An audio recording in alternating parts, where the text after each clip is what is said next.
Sa Cabaro mismo nangingikil ang isang pulis na naaresto sa loob pa ng opisina ng Makati City Police. Naniningil daw siya kapalit ng pagpapari-assign sa trabaho. At yan ang tinutukan ni Emil Sumangit.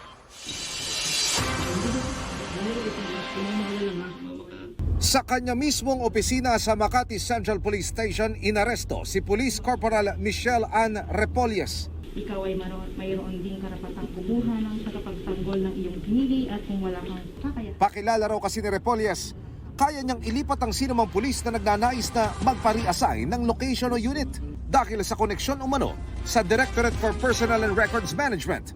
Ang kapalit daw, 30,000 pesos.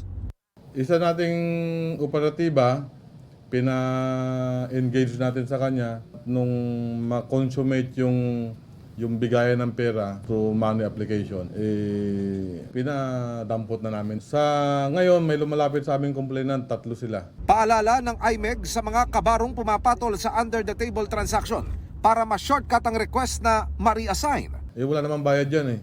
Ano lang yan endorsement lang yan ng chip niya, i-endorse lang doon sa personnel at kukontakin lang yung lilipatan niya kung pwede siya ma-accommodate doon. Pag pwede, walang problema. Hindi humarap sa GMA Integrated News si Repolles. Tanggi pa rin siya.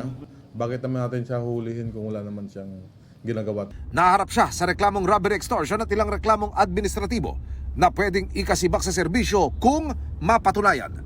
Para sa GMA Integrated News, Emil Sumangil, nakatutok, 24 oras.